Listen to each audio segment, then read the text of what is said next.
ولا تموتن إلا وأنتم مسلمون يا أيها الذين آمنوا اتقوا الله وكونوا مع الصالحين يا أيها الذين آمنوا اتقوا الله وقولوا قولا سديدا يصلح لكم أعمالكم ويغفر لكم ذنوبكم ومن يطع الله ورسوله فقد فاز فوزا عظيما وقال النبي صلى الله عليه وسلم فإن خير الحديث كتاب الله وخير الهدي هدي محمد صلى الله عليه وسلم وشر الأمور محدثاتها وكل محدثة بدعة وكل بدعة ضلالة وكل ضلالة في النار. புகழ் அனைத்தும் எல்லாம் வல்ல அல்லாஹ் ஒருவனுக்கே உண்டாவதுமாக.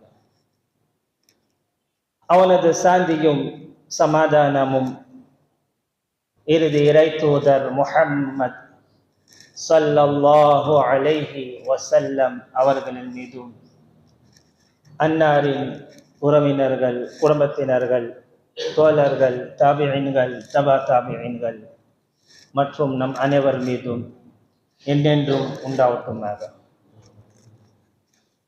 அன்புக்குரிய அல்லாஹ்வின் நல்லடியார்களே, அல்லாஹ்வின் கிருபையால் கடந்த வாரத்திலே வக்ஃப் திருத்த சட்டம் என்ற தலைப்பிலே வக்ஃப் செய்வது என்பது ஒரு இபாதத், ஒரு வணக்க வழிபாடு என்று நாம் கூறியிருந்தோம். இன்ஷா அல்லாஹ் இந்த வாரத்திலே இன்று மோடி அரசாங்கத்தால் கொண்டு வரப்பட்டுள்ள 2025 வக்ஃப் திருத்த சட்டத்தை முஸ்லிம்கள் ஏன் எதிர்க்கிறார்கள், என்ன காரணம் என்பதை பற்றி இன்ஷா அல்லாஹ் நம்ம ஒரு வரலாற்று ரீதியாக சில விஷயங்களை நம்ம பார்ப்போம். முதலாவது, வக்ஃப் சம்பந்தமாக அல் குர்ஆன்ல இதை பற்றி பேசப்பட்டிருக்கிறதா என்று நாம் பார்க்கும்போது குர்ஆன்ல இது சம்பந்தமாக சில வசனங்கள் இருக்கிறது. அனஸ் பின் மாலிக் ரலியல்லாஹு தஆலா அவங்க அறிவிக்கிறாங்க, கான அபூ தல்ஹா அக்ஸர அல் மாரி பில் மதீனா மாலன் மின் நஹல். அபூ தல்ஹா என்ற ஒரு சஹாபி மதீனா வாசிகளிலே பேரிச்சப்பழ தோட்டத்தில் மிக அதிகமான ஒரு பணக்காரர் சஹாபியாக இருந்தார். அவரிடத்தில் பேரிச்சப்பழ தோட்டங்கள் ஏராளமாக இருந்தது. அவருடைய தோட்டங்களில் வகான அஹப்ப அம்வாலிஹி இலைஹி பைருஹா. அவருடைய பேரிச்சப்பழ தோட்டங்களில் அவருக்கு ரொம்ப பிடிச்சமான எந்த தோட்டம் அப்படின்னா பைருஹா என்று சொல்லப்படக்கூடிய அந்த ஒரு தோட்டம். அது எங்கே இருந்தது? வகான முஸ்தக்பிலல் மஸ்ஜித், மஸ்ஜித் நபவிக்கு முன்னாடி இருந்துச்சு.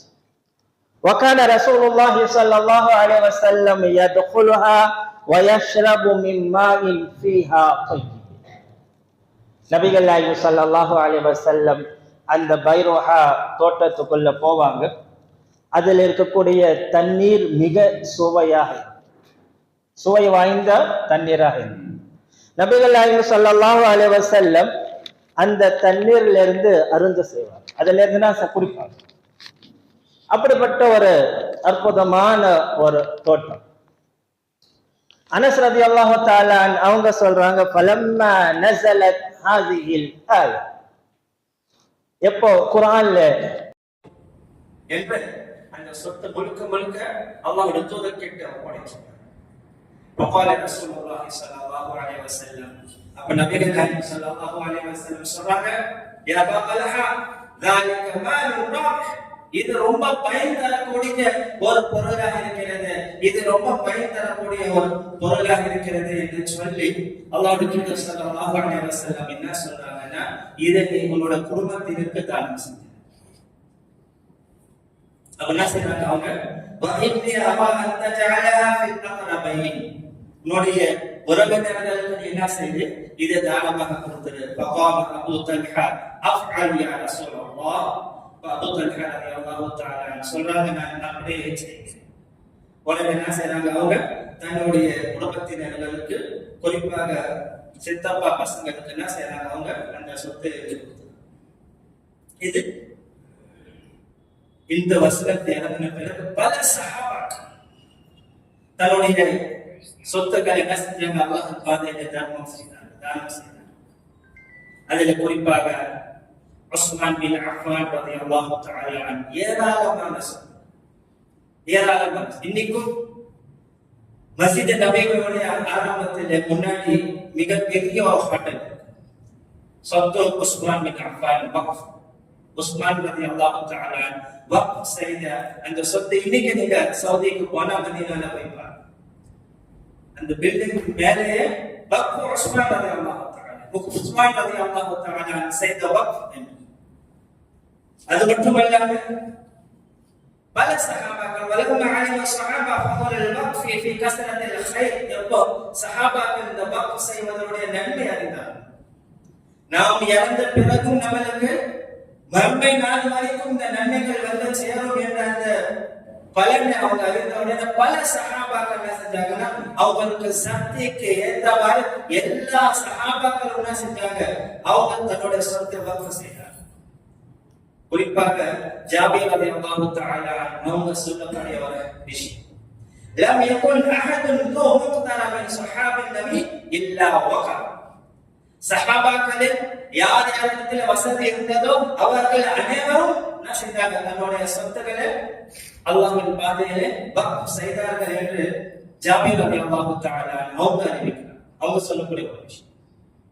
பல சஹாபாக்கள் என்ன செஞ்சுக்கிறாங்க, அன்று முதல் நபிகள் நாயகம் ஸல்லல்லாஹு அலைஹி வஸல்லம் காலத்திலே வக்ஃப் முதல்ல செய்தவங்க யார் அப்படின்னா உமர் பின் கத்தாப் ரலியல்லாஹு தஆலா. யார்? உமர் பின் கத்தாப் ரலியல்லாஹு தஆலா. அதன் பிறகு பல சஹாபாக்கள் செஞ்சாங்க, நிறைய சொத்துக்களை வக்ஃப் செய்தாங்க. அதுல குறிப்பாக அதிகமாக வக்ஃப் செய்தவங்க உஸ்மான் பின் அஃபான் ரலியல்லாஹு தஆலா. சில நேரத்தில் உஸ்மான் ரலியல்லாஹு தஆலா பேர் ரோமா என்று சொல்லக்கூடிய ஒரு கிணறு. அப்ப மதீனா வாசிகளுக்கு தண்ணீர் ரொம்ப பற்றாக்குறையாக, அப்ப நபிகள் நாயகம் ஸல்லல்லாஹு அலைஹி வஸல்லம் சொன்னதின் பேரால என்ன செய்வாங்க, அந்த கிணற்றை வாங்கி மதீனா வாசிகளுக்காக தர்மம் செஞ்சாங்க. அப்படின்னா சதகத்துன் ஜாரியா கொடுத்தாங்க. இது மாதிரி பல விஷயங்களை நம்ம பார்க்கலாம். இப்போ வக்ஃப் என்பது நேற்று இன்னைக்கு ஆரம்பிக்கப்பட்டது இல்லை, நபிகள் நாயகம் ஸல்லல்லாஹு அலைஹி வஸல்லம் உடைய காலத்தில் இருந்து வரக்கூடிய ஒரு இபாதத், ஒரு அம்சம் நாம் புரிந்து கொள்ள வேண்டும். நன்மையை எதிர்பார்த்து நான் இறந்த பிறகு அதனுடைய நன்மை எனக்கு மறுமை நாள் வரைக்கும் வந்து சேர வேண்டும் என்பதற்காக அல்லாஹ்வின் பாதையில விடுபட சொத்து தான் வக்ஃப் சொத்து. இதுதான் அரபியில சதகத்துன் ஜாரியா என்று சொல்லக்கூடிய அந்த ஒரு விஷயம். இப்ப இன்றைய காலகட்டத்தில் இன்னைக்கு நாம் இந்த சட்டத்தை ஏன் எதிர்க்கிறோம் அப்படின்னா, அதற்கு அடிப்படையான சில காரணங்கள் இருக்கிறது. அதற்கு நாம் முதலில் சில வரலாற்று ரீதியாக நிறைய விஷயங்களை நாம் தெரிந்து கொள்ள வேண்டும். முதலில் இந்த RSS என்று சொல்லக்கூடிய இந்த அமைப்பு 1925 ஆண்டில் உருவாக்கப்பட்டது. இன்று முதல் 2025 நூற்றாண்டு முடிவு, 100 ஆண்டு நிறைவடைகிறது.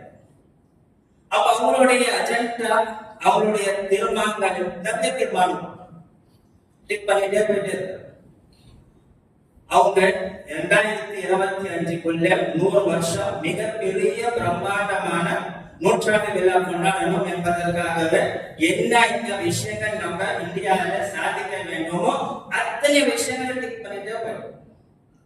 அதுல வந்து ஹிஜாபோட பிரச்சனை, தலாக்கோட பிரச்சனை, பொது சிவில் சட்டம், இது மாதிரி நிறைய விஷயங்கள் பாபரி மஸ்ஜித், இப்ப அவங்க எடுத்திருக்கக்கூடியதான் இந்த வக்ஃப் சொத்து. இதனோட அடிப்படை நோக்கம் என்னன்னா, அந்த அவங்களுடைய நூற்றாண்டு விழாவுடைய அஜெண்டால மிகப்பெரிய ஒரு அஜெண்டா என்னன்னா, இந்தியாவை இந்து ராஷ்டிராவா அறிவிக்கும். இதுதான் அவங்களுடைய அடிப்படையான விஷயம். இந்து தேசமாக இது அறிவிக்க.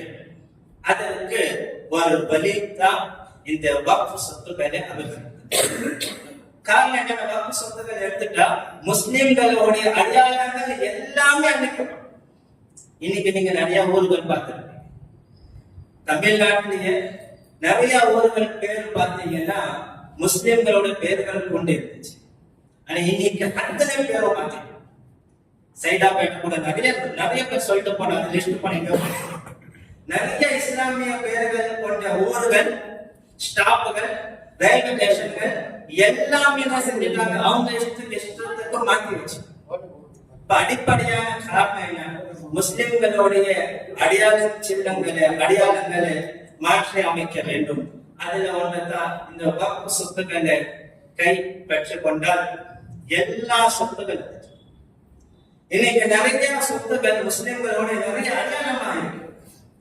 லால் கிலா, குதுப் மினார், தாஜ்மஹால், இது மாதிரி எக்கச்சக்க சொல்லிட்டு பழமை வாய்ந்த பல பள்ளிவாசல்கள் இருக்கு. பல நூற்றுக்கணக்கான பள்ளிவாசல்கள் இருக்கிறது.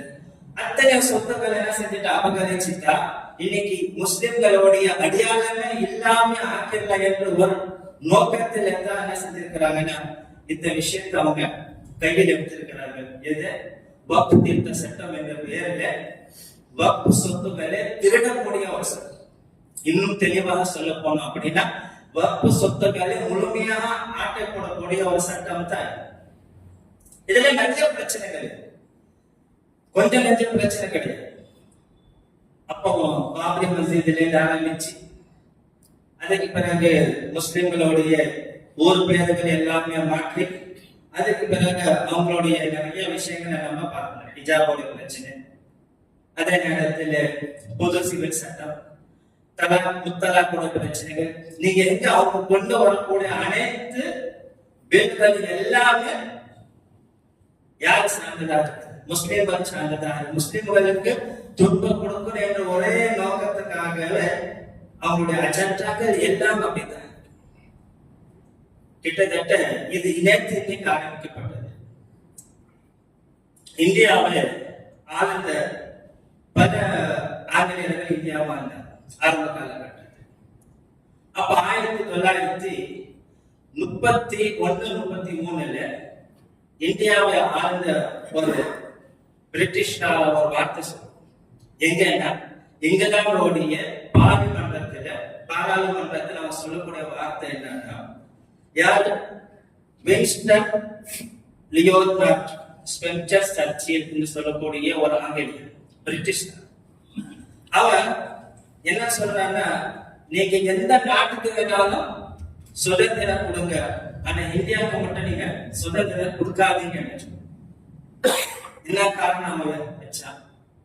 ஏனென்றால் இந்தியாவில் வாழக்கூடிய மக்களுக்கு வாழ தெரியாது, வாழ தகுதி இல்லாத. அவங்க என்ன செய்வாங்க, மெஜாரிட்டி மைனாரிட்டியை ஆதிக்கம், மெஜாரிட்டி மைனாரிட்டி என்ன செய்வாங்க, ஆதிக்கம் செய்வாங்க, கொடுமைப்படுத்துவாங்க என்று அவன் எப்போ 1933 இந்தியா சுதந்திரம் கிடைப்பதற்கு முன்னாடி நீங்க கொடுக்காதீங்க என்று. அப்படி கொடுத்தீங்கன்னா என்ன செய்யும்? இந்தியாவில் மெஜாரிட்டியா இருக்கக்கூடியவங்க என்ன செய்வாங்கன்னா மைனாரிட்டியா கம்மியா இருக்க மக்களை போட்டு நசுக்குவாங்க, ரொம்ப கொடுமைப்படுத்துவாங்க என்று அவன் சொல்லியிருந்தான். அது அப்படியே நடைமுறைக்கும், அப்படியே நடைமுறைக்கும். அவன் சொன்ன மாதிரி அன்றைய காலகட்டத்தில் மெஜாரிட்டியா இருக்கக்கூடியவங்க இந்தியாவில யாரு? இந்துக்கள். அப்ப நிறைய சிறுபான்மை மக்களுக்கு நிறைய துன்பங்கள் கொடுத்தார். அப்ப அந்த துன்பத்துல இருந்துன்னா முகமது அலி ஜின்னா என்று சொல்லக்கூடியவர் லாகோருடைய மீட்டிங்ல அவர் என்ன செய்யறாருன்னா, எங்களுக்கு தனி நாடு வேணும் என்று ஒரு கோரிக்கையை அவர் வைக்கிறார். எப்போ 1940 தனி நாடு வேணும் என்று ஒரு கோரிக்கை வைக்கிறார். என்ன காரணம்? இவங்களுடைய துன்பங்கள் அதிகமா இருக்குது. நம்மளால முஸ்லிம்கள் இஸ்லாமிய அடிப்படையில வாழ முடியாது என்று அவர் மனசுல கருதி அவர் தண்ணி நாடாக அவர் கேட்க. அப்போ உள்ள காலத்துல நேரு இருந்தாங்க, காந்திஜி இருந்தாங்க, அவங்க எல்லாரும் அவங்களுடைய அந்த ஸ்பீச் எதிர்த்தாங்க. ஆனா அவர் என்ன தன்னோட வாதத்தை வச்சாரு, எங்களுக்கு முஸ்லிம் நாடு வேணும். அதுக்கு பிறகு 1947 இந்தியா சுதந்திரம் அடைந்த பிறகு அந்த பாகிஸ்தான் தனியா இந்தியாவில இருந்து ஓரமாக. அப்ப அந்த காலத்துல நிறைய முஸ்லிம்கள் என்ன செஞ்சாங்கன்னா, இந்தியாவில வாழ்ந்தவங்க நிறைய பேர் எங்க போனாங்க, பாகிஸ்தானுக்கு போனாங்க. பாகிஸ்தான்ல உள்ளவங்க நிறைய பேர் இந்தியாவுக்கு வந்தாங்க. அப்ப இந்த பாகிஸ்தானுக்கு போனவங்க நிறைய பேர் இந்தியாவில இருந்து, எங்களுக்கு இந்தியாவில இருக்க பிடிக்கல, நாங்க என்ன செய்யறோம், பாகிஸ்தானுக்கு போயிடும் என்று சொன்னாங்க இல்லையா. அதுல நிறைய பெரிய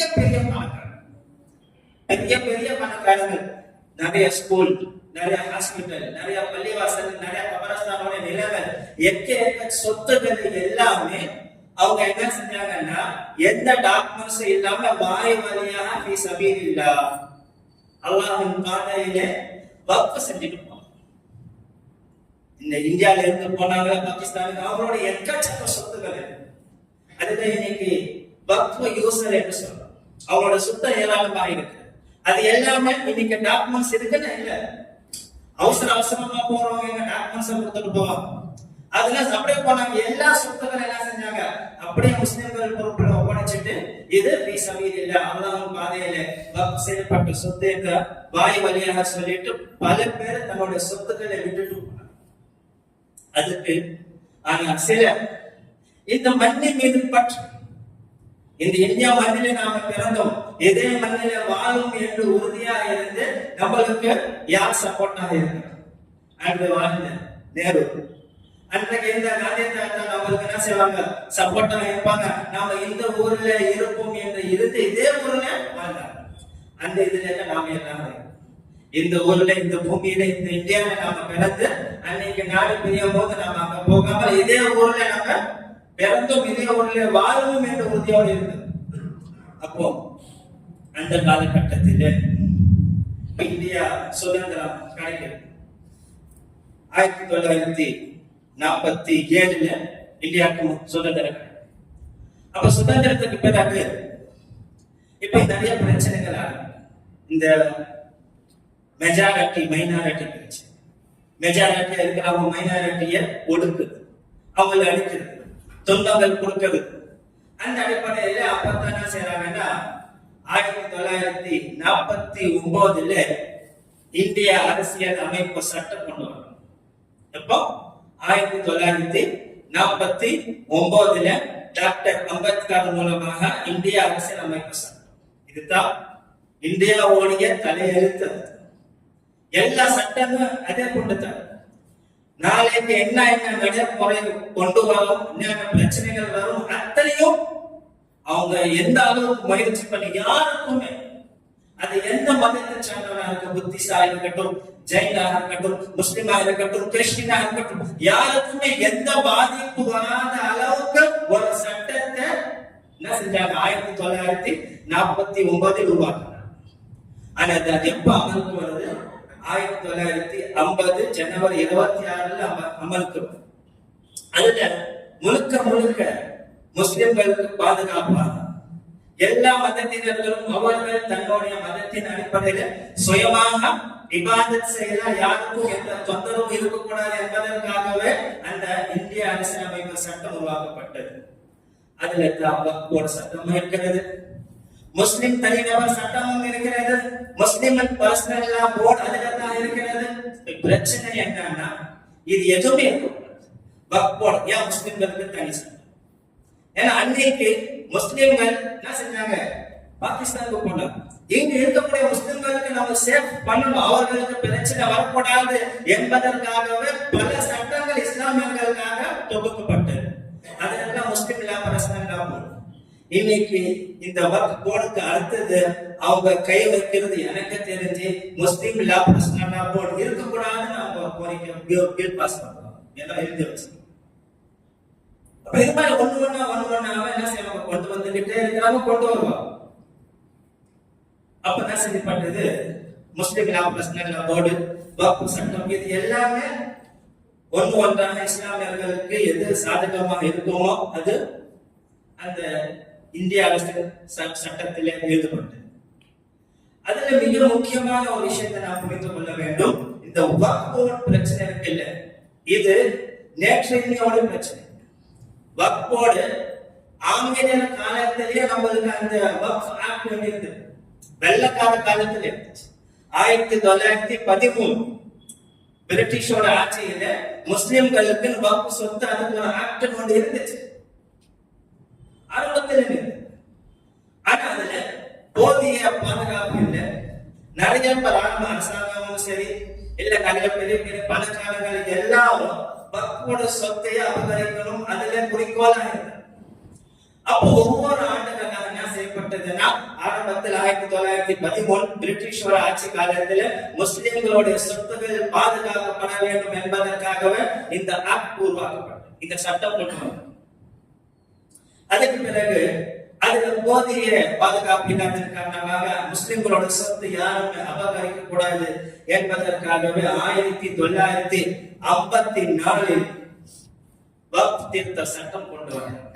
எப்போ? 1954. நோக்கம் என்ன? முஸ்லிம்களோட சொத்து பாதுகாக்கப்படும். அதுக்கு பிறகு கொஞ்ச நாள் கழிச்ச பிறகு அதுலயும் போதியமான அளவுக்கு பிரச்சனை இருந்துச்சு, பாதுகாப்பு ரொம்ப கம்மியா இருந்தது. அதனால 1995 திருப்பி வக்ஃப் திருத்த சட்டம் கொண்டு வந்தார். அதுக்கு முழுக்க முஸ்லிம்களுக்கு பாதுகாப்பா அந்த சொத்துக்கள் பாதுகாக்கப்படணும், அதனுடைய பலன்கள் முஸ்லிம் சமுதாயத்துக்கு போய் சேர வேண்டும் என்பதற்காகவே இந்த ஆக்ட், இந்த திருத்தம் எல்லாம் கொண்டு வந்தது. கடைசியாக 2013 சோனியா காந்தி மன்மோகன் சிங்கினுடைய ஆட்சி காலத்தில் மீண்டும் வக்ஃப் திருத்த சட்டம் கொண்டு வந்தது. அதிலையும் இந்த எல்லா திருத்த சட்டத்திலையும் முஸ்லிம்களுக்கு சாதகமாக இருந்துச்சு. முஸ்லிம்களுடைய சொத்துக்கள் பாதிக்கப்படக்கூடாது, அவர்களுக்கு சொத்து அது முழுமை அவங்க தான் பயணத்தில் இருக்க வேண்டும், இந்த சொத்துக்கள் அவங்க தான் பயன்பெற வேண்டும் என்பதற்காகவே இந்த திட்டங்கள் கொண்டு வந்தது. ஆனா 2025 மோடி அரசாங்கத்தால் கொண்டு வரப்படக்கூடிய இந்த வக்ஃப் திருத்த சட்டம் இது முழுக்க முஸ்லிம்களுக்கு பாதகமாக முழுக்க. அதனுடைய லிஸ்ட் நீங்க எடுத்து பாத்தீங்கன்னா கிட்டத்தட்ட 44 திருத்தங்கள் கொண்டு வந்தது. அத லிஸ்ட் படிச்சு போன எங்க போய். ஆனா எல்லாத்தோட நோக்கம் என்னன்னா முஸ்லிம்களுடைய சொத்துக்கள் அபகரிப்பு. இந்த சொத்து இந்த பில் பாஸ் ஆயிடுச்சு, இது மட்டும் நடைமுறைக்கு கொண்டு வரப்பட்டது அப்படின்னா நல்ல நாம வச்சுக்கோங்க, முஸ்லிம்கள் கபரஸ்தானில் அடக்கப்படுவது ஒரு கேள்விக்குறிவாங்க. ஏனென்றால் நீங்க எல்லா மதத்திலும் போய் பாருங்க, எங்கேயுமே ஊருக்குள்ள இருக்கிறது கிடையாது, ஊருக்கு ஒதுக்கமாக கபரஸ்தான் அவங்களுடைய பலங்கள் இருக்கிறதோ ஊருக்கு வெளியே. ஆனா முஸ்லிம்கள் மட்டுமே அவங்களோட கபரஸ்தான் எங்க இருக்குது? ஊருக்குள்ள இருக்கு, அது பள்ளிவாசல். இது அவங்களுக்கு பொறுப்பு. அப்ப என்ன செய்வாங்க? பிரச்சனை கலப்புவோம். ஏன் ஊருக்குள்ள இருக்குது? நீங்க எங்கேயாவது போய் புதைச்சுக்கீங்க, எங்கேயாவது போய் கொண்டு போங்க, எங்கேயாவது போய் எரிச்சுக்கீங்க என்று நாளைக்கு கபரஸ்தான்ல நம்ம சொத்துல நம்மளுடைய கபரஸ்தான்ல நம்மள அடக்கம் பண்றது நம்ம அவங்க கிட்ட போய் கெஞ்சிட்டு இருக்காங்க. இல்ல அவன் என்ன சொல்லுவான்? டாக்குமெண்ட்ஸ் கொண்டு வா, இவர் முஸ்லிம் இருந்தாரு, என்ன அத்தாச்சு வக்ஃப் சொத்து ஒருத்தன் தானம் பண்ணணும் அப்படின்னா 5 வருஷம் முஸ்லிமா வாழ்ந்தா என்று சர்டிபிகேட் கொடுத்தா தான் அவன் தானமே பண்ண முடியும். இது 2000 திருத்த சட்டத்துல. அப்படி இருக்கும்போது ஒருவர் கபரஸ்தான்ல அடக்கம் பண்ண போகணும் அப்படின்னு அவன் என்ன கேட்பான்? நினைச்சுப்பான், ஒரு பணத்தை நம்ம எத்தனை நாளைக்கு வச்சுக்கிட்டு. இப்ப நிறைய பிரச்சனைகள் இருக்கு. இது மட்டுமல்லாம நிறைய பள்ளிவாசல், கிட்டத்தட்ட 2 லட்சம் பள்ளிவாசல். இவ்வளவு நல்லா தெரியுது ஒரு விஷயம், இது எல்லாமே முஸ்லிம்களுக்கு எதுவுமே நல்ல நோக்கத்தில் இவங்க சொல்லிக்கிறாங்க. முஸ்லிம்களுடைய என்ன பண்ண இது வரைக்கும் முஸ்லிம்களுக்கு என்ன நல்லது பண்ண ஒண்ணுமே கிடையாது. அவங்க கொண்டு வரக்கூடிய எல்லா சட்டங்களும் முஸ்லிம்களுக்கு பாதகமாக இருக்கிறது, ஒரு சட்டம் கூட சாதகமா இருக்குது. 4 பேர் கூப்பிட்டு வச்சுட்டு பேசிட்டா போதுமாயிடும். முஸ்லிம்களுக்கு என்ன தேவை? யாரு கூப்பிட்டு இந்த மஷூரா பண்ணி எதுவுமே கிடையாது. நைட்டோட நைட்டா என்ன செய்யறாங்க? Bill pass. இந்த விஷயத்துல நம்ம ஜாக்கிரதையாக இருக்க வேண்டும். நாளைக்கு இந்த சட்டம் அமலுக்கு வந்துருச்சுன்னா பல பிரச்சனைகள், கபரஸ்தான் பிரச்சனை, அது மட்டும் இல்லாம நிறைய விஷயம். நாளைக்கு முத்தவல்ல எங்க இருந்து வருவார்? RSS அவன் சொல்றத வாங்க பைபிள்ல சொல்லக்கூடாதுன்னு சொல்லக்கூடாது. இப்ப எல்லாமே மாற்றம். இப்ப இது மாதிரி நிறைய விஷயங்கள் வர்றதுக்கு வாய்ப்புகள் உண்டு. ஆகையில அன்பு சகோதரர்களே, வக்ஃப்னா என்ன பிரச்சனை இருக்கிறது, இதுல நாம் முதலில் உருவாக இதெல்லாம் ஹகீகத் அடிப்படை விஷயங்கள். ஏன் இந்த முஸ்லிம்கள் எவ்வளவு திருத்தங்கள் வந்துச்சு, அப்பதான் இந்த முஸ்லிம்கள் குரல் கொடுக்காதவங்க ஏன் இப்ப மட்டும் குரல் கொடுக்கறாங்க ஒரு கேள்வி வருதா இல்லை? அடிப்படை நோக்கம் என்னன்னா, இதுல ஒருபோதும் முஸ்லிம்களுக்கு சாதகமா இருக்கவே இல்லை. முஸ்லிம்களோட அனைத்து சொத்துக்களையும் அபகரிக்கணும். இன்னைக்கு இந்தியாவில் நீங்க பாத்தீங்கன்னா முஸ்லிம்கள் சொத்தை விட நான் முஸ்லிம்களோட சொத்து ஏராளமாக இருக்கு. கோயில்கள் 20 லட்சம் கோயில் இருக்கு. எத்தனை? 20 லட்சம். நம்மளோட 2 லட்சம் பள்ளிவாசல் இருக்கு, அவங்களுக்கு 20 லட்சம் கோயில்கள்.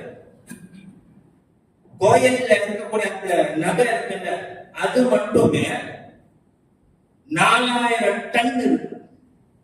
நம்புவீங்களா? 4000 டன். ஒவ்வொரு கோயிலோட வருமானம் எங்கேயோ போயிடுது. இதுல என்ன எழுத மாட்டோம். அங்க நம்ம முஸ்லிம்கள் ஒரு ஆள் உள்ள போனோம்னா போட மாட்டோம். ஆனா முஸ்லிம்களோட விஷயத்துல வரும்போது எந்த ஆள் உள்ள ஒருத்தர் இருப்பாரு. அவர் சொன்ன கலெக்டர் சொல்லிட்டாருன்னா இது வக்ஃப்னா வக்ஃப் இல்லைன்னா இல்ல, அவருக்கு முடிஞ்சு போச்சு. அதை எடுத்து பில் பாஸ் ஆன உடனே பல பள்ளிவாசல்கள் பல மதரசாக்கள் ரைடு போயிட்டாங்க. டாக்குமெண்ட்ஸ் இருக்கா அப்படி போய் மிரட்டி இருக்கு. இப்ப இந்த சட்டம் அமலுக்கு வந்துருச்சு அப்படின்னா நினைச்சு பாருங்க நிலைமை எங்க போய் முடியும். அப்ப நாம இன்ஷா அல்லாஹ் அதுக்கு முன்னாடி எதிர்ப்புகள் நாம தெரிவித்துக் கொண்டே கொஞ்ச நாள் பரபரப்பா இருந்துச்சு, அப்படியே கொஞ்ச நாள் சைலண்ட் ஆயிடுச்சு. 5ஆம் தேதி தீர்ப்பு போட்டு ஒத்துக்க கொடுப்போம். அது வரைக்கும் நம்ம அமைதியா இருக்கும். நம்முடைய எதிர்ப்புகள் நாம் தெரிவித்துக் கொண்டே இருக்கும். இது சில பேர் கேட்பான், எதிர்ப்பு தெரிவிக்கிறது மார்க்கிறது எதிர்ப்பு ஏதாவது ஆதாரம் நம்பி இருக்கா? இருக்கு. நபிகள் நாயகம் ஸல்லல்லாஹு அலைஹி வஸல்லம் காலத்துல எதிர்ப்பு தெரிவிச்சது. உதாரணத்துக்கு அபூ ஹுரைரா ரலியல்லாஹு தஆலா அன்ஹு சொல்லக்கூடிய ஒரு ஹதீஸ், அபூ தாவூதுல 5153 ஹதீஸ், இப்னு ஹிப்பான்ல 520 ஹதீஸ். அதுல என்ன சொல்லப்படுதுன்னா, ஜா ரஜுலுன் இலா நபி ஸல்லல்லாஹு அலைஹி வஸல்லம் யஷ்கு ஜா, ஒரு மனிதன் அல்லாஹ்வுடைய தூதர் கிட்ட வரார், வந்து ஒரு கம்ப்ளைண்ட் பண்றார். யா ரசூலல்லாஹ், என் அண்டை வீட்டார் எனக்கு ரொம்ப துன்பம் கொடுக்கிறாரு, எனக்கு ரொம்ப தொந்தரவு கொடுக்க, ரொம்ப கஷ்டத்தை கொடுக்கிறார். فقال رسول الله صلى الله عليه وسلم اذهب فاصبر. அல்லாஹ்வுடைய தூதர் சொன்னாங்க, பொறுமை கடைபிடி, பொறுமையா இரு. அவன் உனக்கு கஷ்டம் கொடுக்கறானா, நீ பொறுமையா இரு. கிட்டத்தட்ட 2-3 வாட்டி அப்படியே சொன்னாங்க. 3 வாட்டி அந்த நபர் என்ன செய்யற, பொறுமையா கடைபிடிக்கிறான். ஆனா முடியல, எல்லாம் மீறி அவன் கஷ்டத்தை கொடுக்கிறான். فأتاني مرتين وثلاثا. 3வது முறை அவர் வரார், யா ரசூலல்லாஹ், அண்டை வீட்டார் தொல்லை தாங்கல, ரொம்ப கஷ்டப்படுறாரு, போயிட்டு இருக்கும் பண்ணாதீங்க கேட்டுக்கொண்டே எது பிரச்சனை பண்றது. فقال النبي صلى الله عليه وسلم, அப்ப நபிகள் நாயகம் ஸல்லல்லாஹு அலைஹி வஸல்லம் என்ன சொன்னாங்க, اذهب فاطرح متاعك في الطريق.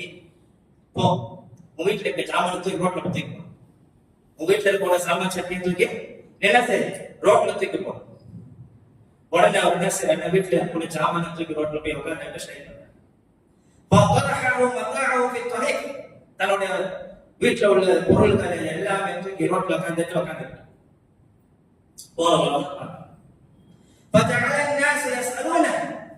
மக்கள் எல்லாரும் கேட்கிறாங்க, ஏப்பா பொருளை தூக்கி எங்க வாங்க புள்ள குட்டிகளை உட்கார்ந்து வச்சுக்கிறீங்க, என்ன ஆச்சு ஏதாச்சு அப்படின்னு கேட்கும் போது இவர் என்ன செய்வாரு, அண்டை வீட்டாரோட பிரச்சனை சொல்றாரு. அவர் இப்படி பண்ணா, இது செஞ்சா அது செஞ்சா, இவ்வளவு கஷ்டங்களை கொடுத்தா. அப்ப இதெல்லாம் கேட்க என்ன ஆகும், மக்கள் அப்ப மக்கள் எல்லாரும் அவனை சாப்பிடுவாங்க, நாசமா போனாங்க. அவனுக்கு சின்ன சின்ன பிள்ளைங்களை வச்சுக்கிறான், கஷ்டப்பட்டு இருக்கிறான், இவங்க என்ன செய்யறான், துன்பத்தை கொடுக்கலாம், கஷ்டத்தை கொடுக்கலாம், அவன் சாப்பாட்டுக்கு வழியில ஹோட்டல் வந்து உட்கார்ந்து இருக்கிறானே என்று மக்கள் என்ன செய்வாங்க, அவனை சாம்ப விடுவாங்க, அவனை திட்டுவாங்க, இவன் நிலைமை இதே மாதிரி ஆக வேண்டும் என்று அவனை என்ன செய்வாங்க, சபிப்பாங்க என்பதற்காக மக்கள் சபிக்க ஆரம்பிச்சாங்க. இதெல்லாம் பார்க்கலாம். ஆனா போன வாரமாக நம்மளை திட்டிட்டு கிடக்குறாங்க. உடனே அவங்க என்ன செய்யறாங்கன்னா அந்த அண்டை வீட்டுக்கார வராங்க, வந்து சொல்றாரு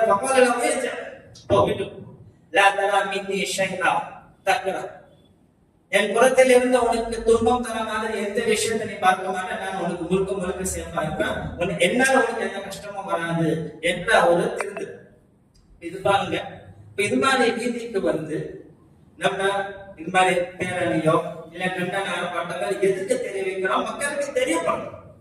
நம்ம ஒண்ணுமே என்ன அமைதியா இருக்கிறோம் அப்படின்னா இவங்க சும்மா தானே இருக்கிறாங்க அப்படின்னு எல்லாருமே தெரியும். அப்ப நம்ம வெளியே கொண்டு வரோம். பிரச்சனை என்னன்னு மக்கள் மத்தியில் இது மாதிரி ஆர்ப்பாட்டங்கள், போராட்டங்கள், பேரணிகள், அமைதி பேரணிகள் மக்களுக்கு யாருக்கு எந்த பாதிப்பும் இல்லாத அளவுக்கு நாம் என்ன செய்ய வேண்டும், நம்மளுடைய எதிர்ப்புகளை மக்களுக்கு தெரிவிக்கணும். அப்பதான் பார்ப்போம் என்ன பிரச்சனை இருக்குது. இன்னைக்கு இந்தியாவில் முஸ்லிம்களுக்கு என்னென்ன துன்பங்கள், கஷ்டங்கள் உலகத்தில் இருக்கக்கூடிய அனைத்து நாடுகளும் அவங்க திட்டுவாங்க, அவங்க கிட்ட இருக்கக்கூடிய ஒப்பந்தங்களை கேன்சல் பண்ணுவாங்க, எது வேணா நடக்கிற வாய்ப்பு இருக்கு. அதுக்கு மேல அவங்க திருந்துவதற்கு வாய்ப்பு. எப்படி அந்த அண்டைய வீட்டுக்கான மனம் மாறி அவருடைய திருந்தனாலும் அந்த வாய்ப்பும் இருக்கு இன்ஷா அல்லாஹ். அப்ப நாம் நம்மளுடைய எதிர்ப்புகளை தெரிவிக்க வேண்டும் இன்ஷா அல்லாஹ். அப்படியே சைலண்டா இருக்காம நம்மளால முடிஞ்சது என்ன நம்ம செய்ய முடியுமோ அதை நம்ம செய்ய வேண்டும். அதே நேரத்தில் இது நம்மளுக்கு மிகப்பெரிய ஒரு படிப்பு. இன்னைக்கு நிறைய பேருக்கு வக்ஃப்னா என்னன்னு தெரிஞ்சிருச்சு. இன்னைக்கு மோடி கொண்டு வந்த சட்டத்தால நிறைய முஸ்லிம்கள் தெரிஞ்சுக்கிட்டாங்க. உண்மையில முஸ்லிம்களுக்கு இவ்வளவு சொத்தான்னு கேட்கிற அளவுக்கு நம்மள புரிய வச்சுட்டாங்க. ஆனா மிகப்பெரிய ஒரு கைசை பொதுவா ரொம்ப நம்ம இந்தியா லெவலுக்கு பார்த்தோம். பாண்டிச்சேரியில மட்டும் எடுத்துக்கலாம். பாண்டிச்சேரியில் இருக்கக்கூடிய அந்த வக்ஃப் சொத்துக்களை ஒழுங்கா பராமரிச்சு இருந்தாங்கன்னா இன்னைக்கு முஸ்லிம்களுக்கு ஒரு தனி ஹாஸ்பிட்டல், ஒரு தனி காலேஜ் கட்டியிருக்க, ஒரு தனி மதரசாக்கள் கட்டியிருக்காங்க இல்லையா? அவ்வளவு சொத்துக்கள் இன்னைக்கு பாண்டிச்சேரி, அவ்வளவு பெரிய இடங்கள் இருக்குது. ஆனா யாரும் எந்த ஸ்டெப் இதை விட ஒரு கேவலம் என்ன இருந்துச்சு. அவ்வளவு இடம் இருந்துச்சு. நம்மளுக்கு தனி ஒரு பாண்டிச்சேரி முஸ்லிம் ஹாஸ்பிட்டல் இல்ல, இவ்வளவு சொத்து இருக்க நாம யாரை கட்டியிருக்கோம். முன்னோர்களையா இந்த வீணாக இல்ல ஒரு ஹாஸ்பிட்டலோ இல்ல வேற ஏதாவது காலேஜ் எங்க நம்ம போய் தேடிப்போம். முஸ்லிம்களுக்கு ஒரு சொந்தமா ஒரு பில்டிங் இருக்கு, காலேஜ் இருக்கு, ஒரு ஸ்கூல் இருக்கு, நம்ம ரெண்டல் இருக்கு, சொந்த பில்டிங்ல ஒரு ஸ்கூல் இருக்கு. அப்ப இவ்வளவு சொத்துக்கள் இருக்கு. இருக்கிறத இந்த சொத்துக்களை நாம பாதுகாக்க வேண்டும். இதுக்கு இருக்கக்கூடிய இந்த பாண்டிச்சேரியில் இருக்கக்கூடிய அனைத்து வக்ஃப் சொத்துக்களுடைய டாக்குமெண்ட்ஸ் நம்ம கிடைக்கும். அதுல மிக முக்கியமானது இப்ப இன்னைக்கு நிறைய இடத்துல பிரச்சனை என்ன நடந்துச்சுன்னா, முன்னோர்கள் செய்த குத்தவழிகள் பராமரிப்பு போகும்போது அப்படி விட்டுட்டு போயிடும். அது பொறுப்பு மக்கள் ஒப்படைக்கும். இப்ப இருக்கக்கூடிய முத்தவர்களை அது தப்புகள் செய்யாது. அவங்க என்ன செய்யுங்க, இப்ப ஒண்ணு எதுக்கு சொல்லுங்க, எப்பா வக்ஃப் சொத்து நம்ம பள்ளிவாசலோட வக்ஃப் சொத்து இங்க இடத்துல இருக்கு, இங்க இருக்குது, நம்மளுக்கு தெரியப்படும். எல்லாம் சொல்லுங்க. ஏன்னா ஜெனரேஷன் அதுக்கு பிறகு வாழக்கூடியவங்க அவங்க. அப்ப அவங்களுக்கு தெரியும் இது என்ன வக்ஃப் சொத்து இல்லை. இன்னைக்கு எதுவுமே இல்லை. நம்ம சந்திரசாமி பேசுற பக்கத்துல வர நம்மளுடைய சொத்து ஒண்ணு எத்தனை பேருக்கு தெரியும்? நிறைய பேருக்கு தெரியும். அப்ப இதெல்லாம் நம்ம மக்களுக்கு தெரியப்படும். நம்மளுடைய சொத்துக்கள் என்ன, எங்க இருக்குது என்பது நோட்டீஸ் போர்டுல எழுதிடும். மக்களுக்கு தெரியப்படும் இங்க எங்க இருக்குது, நான் செய்யல, அடுத்தது நீங்களாவது எடுத்து செய்யுங்க என்ன நம்ம அவங்களுக்கு ஆர்வம் தரலாம். இப்ப இருக்கக்கூடிய இந்த சொத்துக்களை பாதுகாப்பது நம்ம மீது ஒரு கடமை. அதே நேரத்துல நாம் கை சேதமும் பண்ணணும். இவ்வளவு சொத்துக்கள் இருந்து இன்னைக்கும் நாம என்ன செய்யணும்? எதுவுமே இல்லை. ஒரு பள்ளிவாசல் இமாம் பல ஆண்டுகளாக பணியார் இமாமத்து வேலை செய்யற வக்ஃப் சொத்து இவ்வளவு இருந்துச்சு. அவர் நாளைக்கு ஒரு கல்யாணம் அப்படின்னா அந்த பள்ளிவாசல் ஜமாத் ஒரு லெட்டர் கொடுக்குது, இந்த ஆளு எங்க பள்ளிவாசல்ல இத்தனை வருஷம் வேலை செஞ்சாரு, இவருக்கு நீங்க உதவி செய்யுங்க, பிச்சை எடுப்போம். இதை விட ஒரு கேவலம் என்ன? வக்ஃப் சொத்து இவ்வளவு சொத்து இருக்குமே, அந்த இமாமோட பொண்ணோட கல்யாணம் ஒரு பள்ளியாக நடக்கும். அதுதான் சரி. எல்லா இடத்துல நிறைய ப்ராப்ளம்ஸ் நம்ம மீது இருந்திருக்குது. இதை நம்ம உணரணும். நம்மளுடைய சொத்துக்களை அதை கரெக்டான முறையில பராமரிக்கணும். அதை கரெக்டா செலவு செய்யணும். முஸ்லீம் பிள்ளைகள் நிறைய பேர் படிக்கணும். நம்மளோட இருக்கக்கூடிய வருமானத்திலிருந்து ஏழை பிள்ளைகளோட ஃபீஸ் எவ்வளவு சேவைகள் செய்யணும். இப்ப வரக்கூடிய நாட்களில் இன்ஷா அல்லாஹ் இதுவரைக்கும் நாம் தூங்கிட்டு இருந்தோம். இதுக்கு பிறகு இன்ஷா அல்லாஹ் தூங்காம இருந்து நம்மளோட சொத்துக்களை பாதுகாத்து அது கரெக்டான இடத்துக்கு செலவு செய்ய ஒரு பயிற்சி இன்ஷா அல்லாஹ் நம்ம இந்த இடத்துல நம்ம ஒரு முடிவெடுக்க வேண்டும். இன்ஷா அல்லாஹ் சுப்ஹானஹு வ தஆலா இந்த உம்மத்துக்கும் உலகத்தில் வாழக்கூடிய அனைத்து முஸ்லிம் சமுதாயத்திற்கும் பாதுகாப்பு கொடுப்பானாக என்று துஆ செய்தவனாக என் உரை முடிக்கின்றேன். அஸ்ஸலாமு அலைக்கும் வ ரஹ்மத்துல்லாஹி வ பரகாத்துஹு. إن الحمد لله نحمده ونستعينه ونستغفره ونعوذ بالله من شرور أنفسنا ومن سيئات أعمالنا من يهده الله فلا مضل له ومن يضلل فلا هادي له وأشهد أن لا إله إلا الله وحده لا شريك له وأشهد أن محمدا عبده ورسوله. قال الله تعالى في القرآن المجيد والفرقان الحميد. أعوذ بالله من الشيطان الرجيم. بسم الله الرحمن الرحيم. إن الله وملائكته يصلون على النبي يا أيها الذين آمنوا صلوا عليه وسلموا تسليما. اللهم صل على محمد وعلى آل محمد كما صليت على إبراهيم وعلى آل إبراهيم إنك حميد مجيد. اللهم بارك على محمد وعلى آل محمد كما باركت على إبراهيم وعلى آل إبراهيم إنك حميد مجيد. إن الله يأمر بالعدل والإحسان وإيتاء ذي القربى وينهى عن الفحشاء والمنكر والبغي يعظكم لعلكم تذكرون. اذكروا الله يذكركم وادعوه يستجب لكم ولذكر الله تعالى أعلى وأغلى وأعز وجل وأعظم.